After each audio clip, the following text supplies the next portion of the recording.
आज माननीय राज्यपाल जी के भाषण के बाद जब अभिभाषण सदन के पटल पे रखा जाएगा, उसके तुरंत बाद उत्तर प्रदेश का आर्थिक सर्वेक्षण भी सदन में प्रस्तुत होगा। ये पहली बार कोई राज्य सरकार अपनी आर्थिक उपलब्धियों को लेकर के, क्योंकि जब हम लोग इस बात का उल्लेख करते हैं कि हम लोगों ने यूपी के बीमारू पन से इसको उभार करके भारत की इकोनॉमी के ब्रेक थ्रू के रूप में उत्तर प्रदेश को स्थापित किया है,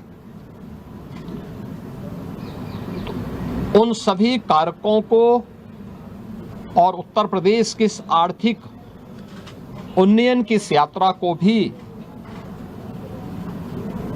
जानने का अधिकार सभी माननीय जनप्रतिनिधियों को और उत्तर प्रदेश की जनता जनार्दन को होना चाहिए। हमने आर्थिक उन्नयन कितना किया है, उत्तर प्रदेश की प्रति व्यक्ति आय में क्या वृद्धि हुई है, एम्प्लॉयमेंट जनरेशन की स्थिति क्या है, उत्तर प्रदेश की वित्तीय प्रबंधन को कैसे हमने लगातार एक विषम परिस्थितियों से उभार करके उत्तर प्रदेश को पिछले 5 वर्ष के अंदर, पिछले 5 वर्ष से लगातार रेवेन्यू सरप्लस स्टेट के रूप में स्थापित किया है। इन सब को लेकर के आर्थिक सर्वेक्षण की रिपोर्ट भी आज सदन में प्रस्तुत होगी और मुझे लगता है कि राज्यपाल जी के भाषण पे चर्चा के दौरान भी और बजट पे चर्चा के दौरान भी सभी माननीय सदस्य के लिए यह रिपोर्ट एक महत्वपूर्ण दस्तावेज होगा अपने डाटा को प्रस्तुत करने के लिए और उस पर चर्चा करने के लिए। वास्तव में विधानमंडल लोकतंत्र का एक महत्वपूर्ण आधार स्तंभ है। यह संवाद से चलता है, कार्रवाई को बाधित करके नहीं। किसी भी माननीय सदस्य को अगर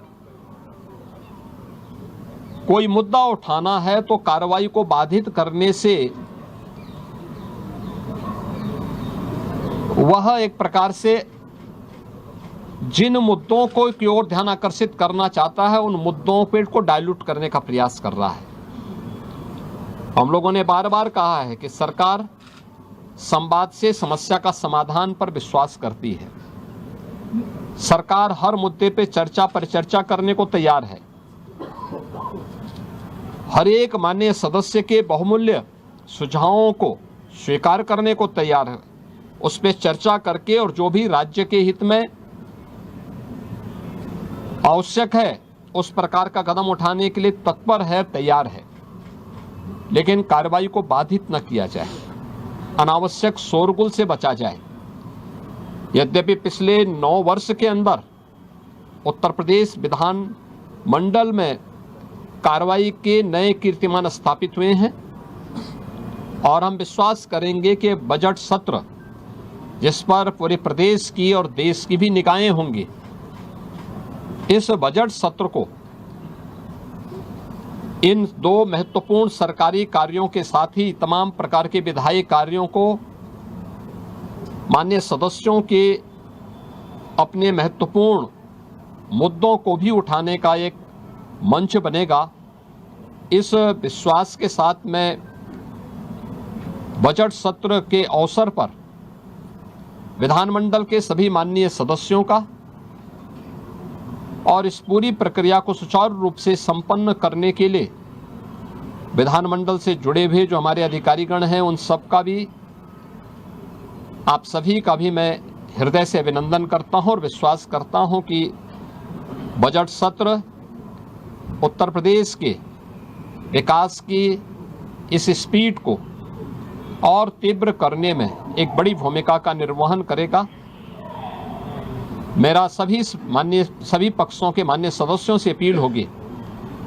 कि हमें विधायिका के सर्वोच्च मंच को जनता जनार्दन से जुड़े हुए मुद्दों पर एक सार्थक चर्चा को आगे बढ़ाने, संवाद से समस्या के समाधान की दिशा में एक नया मार्ग आगे बढ़ाने की दिशा में अपना प्रयास करना चाहिए।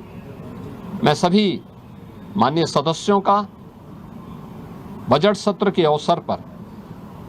क्योंकि यह सत्र और यह वर्ष हमारी सरकार का 10वां बजट है, तो उस दृष्टि से अत्यंत महत्वपूर्ण है। मैं सभी का एक बार फिर से